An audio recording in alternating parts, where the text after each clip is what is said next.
அரசியல் கருத நேயர்களுக்கு வணக்கம். இன்று நம்மோத இணையம் சிறப்பு விருந்தினர் நாம் தமிழர் கட்சியிலிருந்து திரு ஸ்ரீதர் அவர்கள். வணக்கம் சார். வணக்கம் சார். இப்போ சமீபத்தில் கரூரில் விஜய் அவர்களை பார்க்க உயிரிழந்த 31 குடும்பத்துக்கு அரசு வேலை வழங்கக்கூடிய அரசாணையை தமிழக அரசு அறிவிச்சிருந்தது. அதை எதிர்த்து நாம் தமிழர் கட்சி வழக்கு போட்டு மதுரை உயர்நீதிமன்ற கிளையில் அந்த அரசாணையை ரத்து செஞ்சுருக்கீங்க. இப்போ தாவேக என்ன பண்ணுறாங்கன்னா, அந்த வழக்கை உச்சநீதிமன்றம் கொண்டு போகிறாங்க. நாம் தமிழர் கட்சி கேவியட் மனு போட்டிருக்கு. என்ன சாராம்சம் சார் இந்த வழக்குக்கு? கேவியட் மனுன்றது அது ஒரு சட்ட நடவடிக்கை. எப்படி ஒரு ஒரு வழக்குக்கு ஒரு மனு தாக்கல் பண்ணுறோமோ அது மாதிரி ஒரு வழக்கு மேலே யாராவது தடை உத்தரவு வாங்கிடுவாங்க அப்படின்னா, ஏற்கனவே வாங்கின உத்தரவு மேலே முறையீடு போகும்போது, அப்பீல் போகும்போது, ரிவிஷன் போகும்போது ஒரு உத்தரவு, அந்த கீழ் கோர்ட்டு உத்தரவுக்கு ஒரு தடை வாங்கிடுவாங்க அப்படின்னா, அப்போது ஒரு தடை மனு மாதிரி போட்டுக்கலாம். எச்சரிக்கை மனுன்னு சொல்லுவாங்க, தடை மனுன்னு சொல்லுவாங்க. இங்கிலீஷில் லீகல் டேர்ம் கேவியட் மனுன்னு சொல்லுவாங்க. அதோட அர்த்தம் என்னென்னா, let nothing be done without notice. Let nothing be done without notice. அதாவது எனக்கு அறிவிப்பு கொடுக்காமல் எந்த விதமான வேலையும் நீங்கள் இதில் செஞ்சிட வேண்டாம், ஆர்டர்ஸ் பாஸ் பண்ணிட வேண்டாம் அப்படின்னு கோர்ட்டுக்கு முன்வைக்கிற ஒரு மனு அது. அந்த மனுவில் எந்த கோர்ட்டில் என்ன நடந்தது, எந்த ஆர்டர் போட்டாங்க, எதுக்கு மேலே ஆர்டர் வராங்க, யார் வராங்க, வந்தால் எங்களுக்கு தெரிவிங்க, எங்களுக்கு ஒரு நியாயமான கருத்து இருக்காது அதில் சொல்கிறதுக்கு, அதனால் எங்களை கேட்டுட்டு நீங்கள் ஆணை கொடுக்குறதா இருந்தால் கேட்டுட்டு கொடுங்க அப்படின்னு சொல்கிற ஒரு இதுதான். அதாவது முன்னெச்சரிக்கையாக நமக்கு தெரியாமலே அவங்க போய் அந்த கோர்ட்டில், சுப்ரீம் கோர்ட்டில் மூவ் பண்ணி அவங்க நமக்கு தெரியாமலே ஒரு ஆர்டர் வாங்கிட்டாங்கன்னா, இவ்வளோ பெரிய உழைப்பு, இவ்வளோ கஷ்டப்பட்டு வாங்கின இந்த உத்தரவு வீணாக போயிடும். அப்புறம் அது கேஸ் பெண்டிங் ஆகிடுச்சுன்னா, ரொம்ப நாள் போகும்போது மனுதாரர்கள் இவ்வளோ நாள் வேலை செஞ்சுட்டாங்க, இல்லை அரசு போட்ட உத்தரவில் இவ்வளோ நாள் வேலை செஞ்சுட்டாங்க, இப்போ போய் அவங்கள வேலையை விட்டு நிறுத்துறதுன்ற சிக்கலாக இருக்கும் அப்படின்ற கேள்விகள் எல்லாம் நாளைக்கு உருவாயிடும். நீதிமன்றம் ரிப்போர்ட் அது போன்ற கேள்விகளை முன் வைக்கலாம். அதில் ஒரு கருணை அடிப்படை வந்துடும். அப்போ அதனால் அதெல்லாம் இருக்கக்கூடாது. இன்னொன்று, அதில் வேலை பெறுவங்களுக்கு ஒரு சிக்கல் இருக்கிற, வாங்கிட்டு இத்தனை வருஷம் இப்போ இந்த கேஸ் நிலுவையில் 2 வருஷம் 3 வருஷம் 2-3 வருஷம் அரசு ஊழியர் தன்னை மனசில் வச்சுக்கிட்டு வேலை செஞ்சுட்டு அப்புறம் இல்லைன்னும் போது அது வேறு விதமான சிக்கல்களை ஏற்படுத்தும். அதெல்லாம் தவிர்க்கணுன்றதுக்காகவும் இதில் ஒரு பின்னடைவு வந்துடக்கூடாது. நம்ம கருத்தை நம்ம கொஞ்சம் உச்சநீதிமன்றத்தில் முன்கூட்டியே சொல்லிடணும். அதில் இந்த மனு விசாரணைக்கு வரும்போது நாம் சொல்கிற சூழ்நிலையில் இருக்கணும் அப்படின்றதுக்காக முன்கூட்டியே வழக்கறிஞர் பாசறை சார்பாக இந்த கேவியட் மனு போட்டிருக்காங்க. அது ஒரு நல்ல முன்னெடுப்பு தான். ரொம்ப நாள் கழிச்சு வழக்கறிஞர் பாசறை கொஞ்சம் தீவிரமாக இயங்க வேண்டிய சூழ்நிலை வந்துச்சு. அஃப்கோர்ஸ் நிறைய பேர் இயங்குறாங்க இப்போ. அது சிறப்பான தகவல் தான். பொது ஊடகங்களில் பேசுகிறாங்க எல்லாரும், கருணை அடிப்படையில் தானே இந்த வேலைவாய்ப்பு கொடுக்கப்பட்டது, அதை போய் நாம் தமிழர் கட்சி தடுக்குது அப்படின்னு சொல்கிறாங்க. நியாயம்தான். நம்ம அது கூட வில்லன்னு கூட ஏன் சொல்லுவாங்க. அது ஒரு கருணை அடிப்படையில் தான் அப்படின்னு வச்சுக்கிட்டா, இங்கே திருவள்ளூர் மாவட்டம் பொன்னேரி அருகே கன்னிபுத்தூரில் எக்கச்சக்கமான பேர் விஷவாயுவில் செத்து போனாங்களே, அவங்க மேலெல்லாம் நமக்கு அரசுக்கு கருணை இல்லையா? நாள்தோறும் சாலை பராமரிக்காததால் சாலை விபத்துகள் ஏற்பட்டு திடீர்னு ஒரு ஒரு குடும்பத் தலைவன், ஒரு குடும்பத்தை வழிநடத்தக்கூடிய தலைவன் இறந்து போகிறானே, அந்த குடும்பத்தை காப்பாற்ற வேண்டிய தேவை இல்லையா? அப்போ அதெல்லாம் அவங்க மேலாம் கருணை காட்ட தேவை இல்லையா? ஏற்கனவே அரசு பணியில் வேலை செஞ்சுட்டு ஒரு குடும்பத்தை காப்பாற்றி இருந்ததை ஒரு அரசு ஊழியர் இறந்து போயிடுறாரு, திடீர்னு இறந்து போயிடுறாரு. அந்த குடும்பம் நிர்கதியாக நிற்குது. அப்படி நிர்கதியாக நிற்கும் பொழுது அவங்களுக்கு அப்படி இந்த குடும்பம் தடைபற்றக்கூடாது அப்படின்ற நோக்கத்துக்காக, குடும்பத்தோட இயக்கமே தடைபற்றக்கூடாத நோக்கத்துக்காகத்தான் கம்பேசினேஷன் கிரவுண்டுன்னு ஒன்று உருவாக்கி, அதை கருணை அடிப்படையிலான வேலைன்னு உருவாக்கி அதை கொடுக்குறாங்க. அந்த வேலை வாய்ப்பே 8000 பேருக்கு இன்னும் கொடுக்க வேண்டியிருக்குது. அப்போ 8000 குடும்பங்கள் குடும்பத் தலைவர்கள் அரசு பணியில் இருந்த அரசு ஊழியர்கள் இறந்து போனதுனால அந்த குடும்பங்கள் 8000 குடும்பங்கள் நெருக்கடியாக நிற்குதுன்னு நம்ம புரிஞ்சுக்க முடியுது. இப்போ அவர்களில் ஒரு 40 பேருக்கு அந்த வேலை முன்னவே கிடைக்கிறதுக்கு வாய்ப்பு இருந்தால் அதை கொடுக்கக்கூடாதா? அப்போ அதெல்லாம் இருக்குல்ல, அதையெல்லாம் சிந்திக்கணும்ல. இப்போ அதெல்லாம் அவர்கள் மேலாம் கருணை தேவை இல்லையா? ஒரு டிஎன்பிஎஸ்சி எக்ஸாம் எழுதுறதுக்கு ஒருத்தர் வாழ்நாள் லட்சியமாக 4 வருஷம் 5 வருஷம் 3 அட்டம்ப்ட்டு 4 அட்டம்ப்ட்டுன்னு ஒரு மெட்டீரியல் அவங்க வாங்குற, படிக்கிறதுக்கான வாங்குற புத்தகங்கள் பார்த்தீங்கன்னா அதெல்லாம் பல ஆயிரக்கணக்கான ரூபா இருக்கும். ₹1,00,000 கூட சில சமயம் ஆகிடுது. ஒரு காலத்துக்கும் கோச்சிங் கிளாஸ் போகிறவங்க இருக்காங்க. அப்படி இருக்கிறவங்களே லட்சக்கணக்கான பேர் இருக்காங்க. அவங்க மேலாம் கருணை இல்லையா? நமக்கு கருணை வேண்டாவா? சரி, கருணை, இந்த நேர்வை நீங்கள் கருணைக்கு தேர்வு பண்ண வேண்டிய காரணம் என்ன? ஏன் கரூர் நிகழ்ச்சி மட்டும் நீங்கள் அவங்களுக்கு மட்டும் ஏன் கருணைக்கு நீங்கள் தேர்வு பண்ணுறீங்க? ஒரு அரசு நிகழ்ச்சி நடக்குது, ஸ்டெர்லைட்டோட ஒப்பிட்டு பேசுகிறாங்க. ஸ்டெர்லைட்டோட ஒப்பிட்டு பேசுறதும் கரூர் விஷயமும் ஒன்றும் கிடையாது. ஸ்டெர்லைட் விஷயத்தில் என்ன நடக்குது? ஸ்டெர்லைட்டு அந்த ஆலை மூட சொல்லி பொதுமக்கள் வந்து போராட்டத்தை முன்னெடுக்கிறாங்க. அந்த போராட்டத்துக்கு எல்லாரும் கூட்டமாக போகிறாங்க. போகும்பொழுது அதை கட்டுப்படுத்த வேண்டிய அரசு கட்டுப்படுத்தாம, உங்களுக்கு அருணா ஜெகதீசன் அறிக்கையில் பொதுவெளியில் எல்லாருக்கும் தெரிஞ்சுதான், கட்டுப்படுத்தாம குறிப்பிட்டு நோக்கி குடித்து யார் யாரெல்லாம் முக்கியமான ஆட்கள் தேடி கண்டுபிடிச்சி சுடுறாங்கிறது அதில் குற்றச்சாட்டு. அரசே தன்னோட குடிகள் மேல நிகழ்த்திய வன்முறை அது. அரசு பயங்கரவாதம், அரசு செய்த கொலை அது. அது காவல்துறை மூலமா செஞ்சிருக்குது. அது வந்து கண்டிக்கிறது. அப்ப தான் செய்த தவறுக்கு ஏதோ ஒரு விதத்துல அதுக்கு அதை காம்பன்சேட் பண்ண, அதை வந்து சரி கட்ட வேண்டிய, அதை வந்து ஈடு கட்ட வேண்டிய தேவை அரசுக்கு ஏற்பட்டு.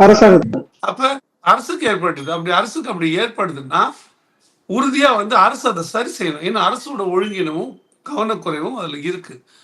அப்ப அந்த நேர்வும் ஒரு நடிகர் ஒரு கட்சி தொடங்குறாரு.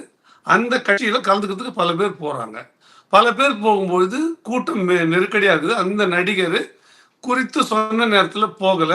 அதிகப்படியான கூட்டம் வந்தா கூட அதை மீறி அவர் உள்ள போகிறாரு. உள்ள அவருக்கு தெரியும் இப்படி போனா விபத்து ஏற்படும் அப்படின்னு அவருக்கு தெரியும். அப்படி இருந்தும் அவர் போறாரு. அப்ப அவரோட கவனக்குறைவு இருக்கு. அதன் விளைவா மரணம் ஏற்படுது. அரசு வந்து பாதுகாப்பு கொடுக்கலன்னு ஒரு பார்வை தான். இன்னொரு பார்வை நான் இப்படி கேட்கிறேன். இப்படி ஒரு வளைந்த சாலை இருக்குன்னு வச்சுங்களேன். இப்படி ஒரு சாலை இருக்கு. ஒரு நம்ம ஆத்துக்கெல்லாம் போவோம். ஒரு பக்கம் கரை இருக்கும், இன்னொரு பக்கம் கரை இருக்கும். நடுவில் இருக்கிற சாலை இப்படி பள்ளமா போகும். சில நேரங்களில் மழை பெய்யும் போது இந்த வளைவான சாலை நதியில் தண்ணீர் பாய்ந்து போறதை நம்ம பார்க்கலாம். நாமளோ இல்லை சாதாரண ஒரு பேருந்து ஓட்டுநரோ அப்படி தண்ணீர் ஓடும் பொழுது அந்த வழியா வண்டியை செலுத்துங்க, பஸ்ஸை போங்க சொல்லுங்கன்னு சொல்லுவாரா? சொல்ல மாட்டார். ஏங்க அது எவ்வளோ பள்ளம் இருக்குன்னு தெரியாதுங்க, எவ்வளோ ஆபத்து இருக்குன்னு தெரியாதுங்க அப்படின்னு போக மாட்டாங்க. ஒரு விஜய் இப்படி போறாரு, இப்படிப்பட்ட ஒரு சாலை, ஒரு பள்ளமான சாலையில் போறாரு, நடுவில் தண்ணி ஓடிட்டு இருக்குன்னா அந்த டிரைவரோ அல்லது விஜய் அவர்களோ தண்ணி ஓடினா கூட பரவாயில்லப்பா அந்த பக்கம் போன்னு சொல்லுவாங்களா? போகாதுன்னு சொல்லுவாங்களா? அப்போ உழுதுனா உயிர்னா அதுதான் இயல்பு. யாரா இருந்தாலும் போகாதுன்னு தான் சொல்லுவாங்க, சொல்லணும். அதுதான் இயல்பு. அதுல தவறு இல்லை. அப்ப அப்படிதான் சொல்லணும். அப்ப அவர் உயிருக்கு அப்படி சொல்லுவாருன்னா ஒரு ஒரு நெல்லு போட்டா போக கீழே விழாத அளவுக்கு நெரிசல் இருக்கு. அந்த நெரிசலுக்குள்ள நீங்க வண்டியை செலுத்துன்னு எப்படி சொல்லலாம்? ஏன்பா இந்த நிகழ்ச்சி நடக்கலாம், பரவாயில்ல இன்னொரு நாளைக்கு நடத்திக்கலாம். ஏதாவது அசம்பாவிதம் ஆயிடுச்சுன்னா இது சிக்கலா வரும். அது நமக்கு நம்மளை பார்க்க வந்த ரசிகர்கள் இல்லை தொண்டர்கள் இல்லை போராளிகள் இல்லை அரசியல்வாதி, நீ எப்படி வேணா அதுக்கு பேர் வச்சுக்க, அவங்க உயிருக்கு ஆபத்து வந்துடக்கூடாது. அப்படித்தானே ஒரு தலைவனோட, ஒரு அரசியல் கட்சியோட தலைவரோட எண்ணமா இருக்கும். நீங்க உள்ள வண்டியை செலுத்தாதீங்க, நிறுத்துங்க, எவ்வளவு சொல்லிடணும். ஆனா சொல்லாம இப்படி கிளஸ்டரா இருக்கிற கூட்டத்துக்குள்ள வண்டியை கொண்டு போய் சொருகுனாங்க. நீங்க காட்சி இருக்கு பாருங்க. நகர்ந்து போறாங்க கொஞ்சம் கொஞ்சமா. அந்த கூட்ட நெரிசல் இந்த வண்டி உள்ள போக போக எப்படி ஒரு நெரிசலான பைக்குள்ள வந்து கையை விட்டா பிதிக்கிட்டு வெளியே வருமா பையை விட்டு அந்த மற்ற பொருட்கள்லாம், அது போல அந்த கூட்ட நெரிசல் கூட அந்த பேருந்து செலுத்தப்படும் போது பக்கத்துல இந்த கூட்டம்லாம் வெளியே போய் அதனால தள்ளுமொழி ஏற்பட்டு வண்டியில மாட்டி சாகுது. அப்ப அப்படி ஏற்பட்டு செத்தாங்க. அதுல உங்களுக்கு அதுல பொறுப்பு இல்லையா? அதை நீங்க வந்து நம்ம அரசோட குற்றம் இருப்பீங்க. அப்படி இல்லை. அது இன்னொன்று, ஒவ்வொரு அரசியல்வாதி நடத்துகிற நிகழ்ச்சிக்கும் எல்லா நேரமும் பாதுகாப்பு கொடுத்துட்டு இருக்குது. எல்லா நேரங்கள்லையும் அது சாத்தியம் இல்லை. அதில் இந்த நிகழ்ச்சி நடத்துகிறவங்களோட பொறுப்பு இருக்கு. அதனால தான் யார் நடத்துகிறா, எவ்வளோ பேர் வருவாங்கன்ற நெறிமுறையெல்லாம் கேட்கறதா தான் திட்டமிடல் இருக்கும். நீங்கள் குறித்த நேரத்துக்கு வரல. இப்போ இந்த குற்றத்தை நீங்கள் வச்சுக்கிட்டு நீங்கள் வந்து குற்றவாளியாக இருக்கும்போது அதை சரி செய்ய நீங்கள் ஏன் அரசு பணத்தை கொடுக்குறீங்க? தாவேகா கட்சியில் பணம் இருக்குது. இப்போல்லாம் ஒரு சீட்டுக்கு 3 கோடி ரூபாய் வாங்கினீங்க. நீங்கள் அப்படி வாங்கினது 600 கோடி ரூபாய் இருக்குது. 234 தொகுதிக்கும் காசு வாங்கிட்டு தான் சீட்டு கொடுத்தாங்கன்றாங்க. அதுலேருந்து எடுத்து கொடுங்க, ஒருத்தருக்கு 1 கோடி ரூபாய் கொடுங்க. நீங்கள் என்ன நினைக்கிறீங்க? அரசுக்கு எவ்வளோ எப்படி இருந்தாலும் வேலைக்கு தானே கொடுக்குறாங்க. இந்த வேலையை இவங்களுக்கு கொடுத்தா என்ன நினைக்கிறேன்? அப்படி இல்லை. அரசு வேலை என்பது ஒரு உரிமை. அது கான்ஸ்டியூஷன்ல உறுதிப்படுத்தப்பட்டிருக்கு. கான்ஸ்டியூஷன் என்ன சொல்லுது? அரசு வேலைகளில் எல்லாருக்கும் சம உரிமை. அது வந்து நீங்கள் நிறத்தின் அடிப்படையிலையோ மற்ற சாதியின் அடிப்படையிலையோ நீங்கள் ஒருத்தருக்கு அந்த சம வாய்ப்பை மறுக்கக்கூடாது. ரிசர்வேஷனை தாண்டி நான் சொல்கிறேன். ரிசர்வேஷன் அல்ல எக்ஸம்ஷன். அப்போ தாண்டி அது கொடுக்கக்கூடாதுன்னு சொல்லுது. அப்போ அந்த சூழ்நிலையில் இன்னொருத்தர் பாடுபட்டு காத்திருப்பாங்க. அப்படி நீங்கள் ஒருத்தரையும் கொடுத்தீங்கன்னா நான் இப்படி கேட்குறேன் பாருங்க. ஏன் இந்த நேர்வில் ஸ்டாலின் அரசு தான் அன்னைக்கு அரசில் அந்த அதிகாரத்தில் இருந்தது, நிர்வாகத்தில் இருந்தது. ஏன் விஜய் அவர்களுடைய அந்த அரசியல் வருகையின் போது ஏற்பட்ட மரணங்களுக்கு ஏன் அன்றைய திமுக அரசு, ஸ்டாலின் அவர்களுடைய அரசு ஏன் அதற்கான நட்ட இடை கொடுக்கவில்லை? நான் இப்படி கேட்கிறேன். அதிமுக கூட்டங்களில் போய் செத்தவங்க இருக்கிறாங்க, திமுக கூட்டங்களில் போய் செத்தவங்க இருக்கிறாங்க, பாஜக கூட்டங்களில் போய், காங்கிரஸ் கூட்டங்களில் போய், நாம் தமிழர் கட்சி நாம் தமிழர் கட்சியில் கிடையாது, பாஜக கூட்டங்களில் வந்து போய் செத்தவங்க இருக்கிறாங்க. போகும்போது விபத்து ஏற்பட்டு செத்தவங்க கூட இருக்கிறாங்க. அவங்கெல்லாம் அந்த நோக்கத்துக்கு அப்போ அந்த கட்சியில் என்னைக்கெல்லாம் கொடுத்துருக்கா, அதுக்கான நஷ்டஈடு கொடுத்துருக்கா? ஒரு அரசியல் கட்சி சார்ந்து போகும்போது அதுக்கு நஷ்டஈடு கொடுக்க முடியாது, கொடுக்கவும் கூடாது. தவறான முன்னுதாரணம். கூடாது. அப்போ அதை தான் நம்ம இதில் வித்தியாசப்படுத்தும். அப்படி நீங்கள் கொடுக்காதீங்க. அதனால நீதிமன்றமே சொல்லுது. அப்போ இண்டஸ்ட்ரி டெத்லாம் நடக்குது, இண்டஸ்ட்ரியோட குறைபாடுகள் இருக்குது, சாலை விபத்தில் நீதிமன்றம் சொன்ன கருத்தை தான் நான் ரீஇன்ட்ரேட் மறுபடியும் சொல்கிறேன் நான். அப்போ அது முறையற்றது, அது நியாயமற்றது.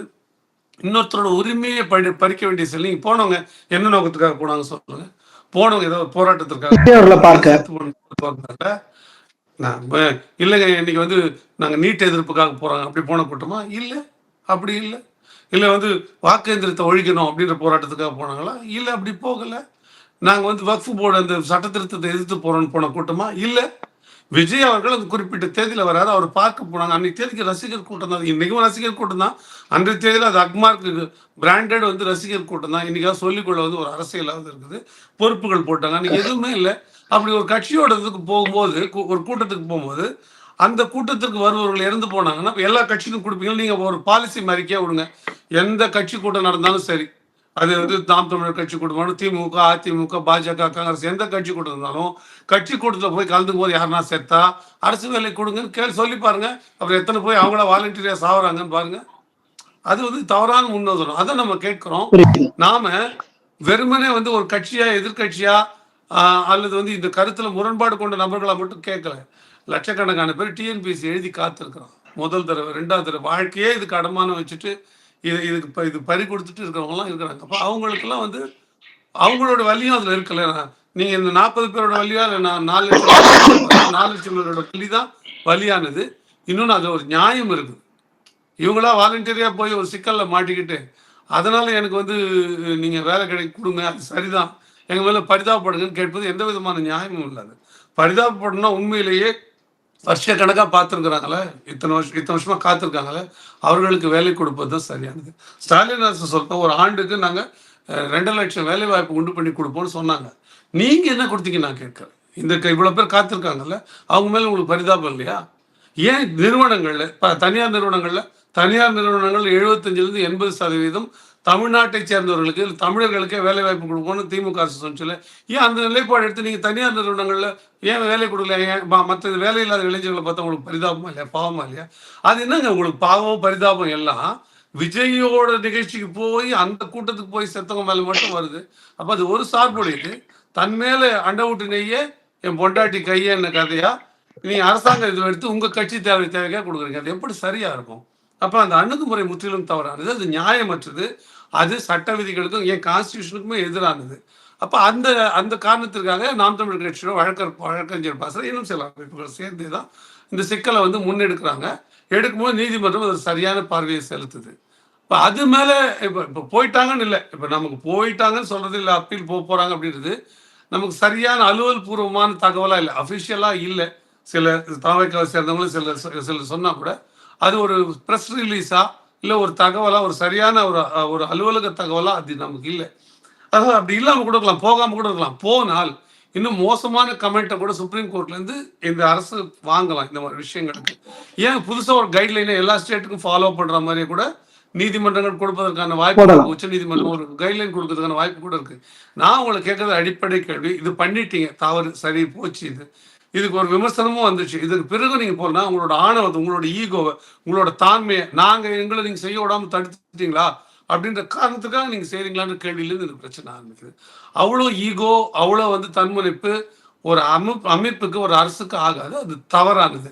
அதனால் நாங்கள் உச்ச நீதிமன்றத்தில் இது எல்லாத்தையும் சேர்த்து முன்னிடுவோம்.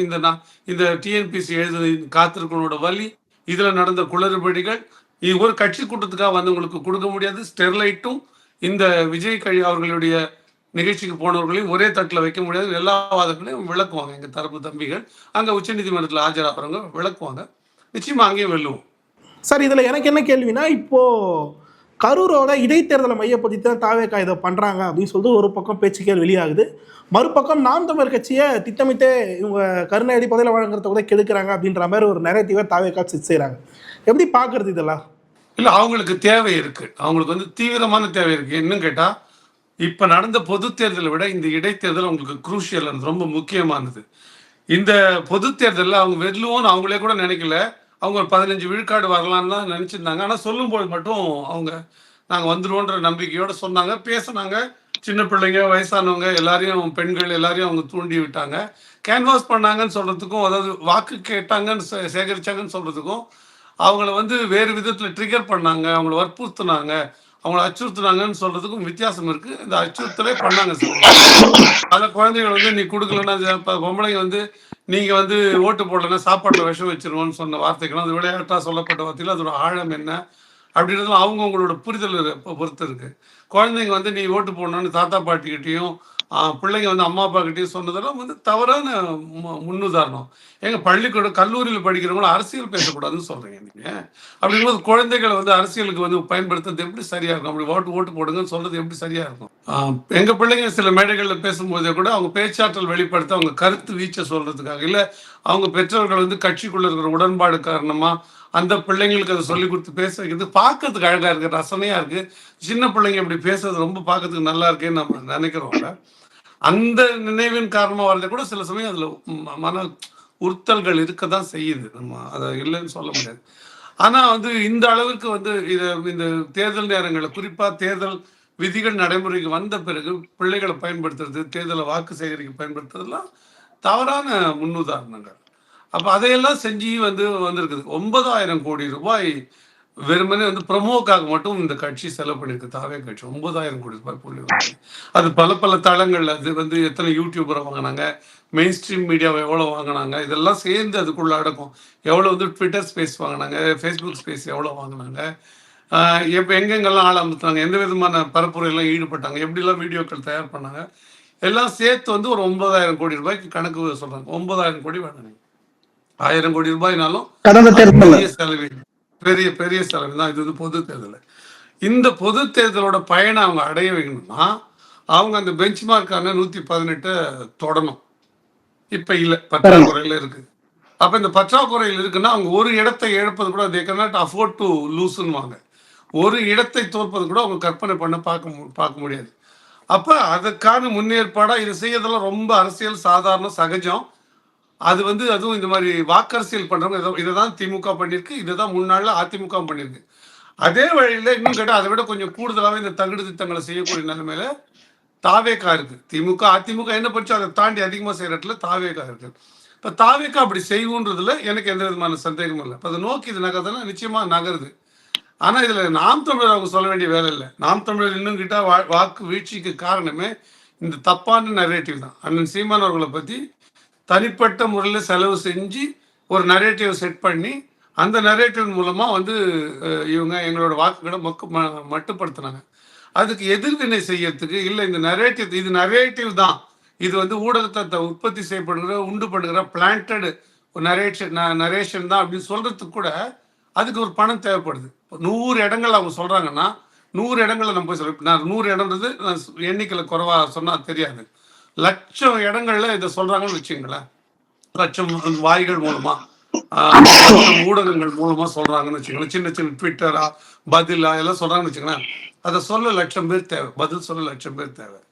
அதற்கு லட்சம் பேருக்கு அதில் அமர்த்தி பதில் சொல்ல வைக்கிறதுக்கு ஒரு நரேட்டிவ் டீம் இதெல்லாம் தேவை. இதுக்கெல்லாம் செலவு இருக்குது.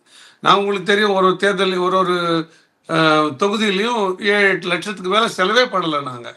அவ்வளோதான் எங்களால் மொத்தமாகவே தேர்தலுக்கே செலவு பண்ண முடியும். அது எங்கே இருக்குது? இந்த 9,000 கோடி எங்கே இருக்குது? அப்போ அதை மீட் பண்ண முடியல.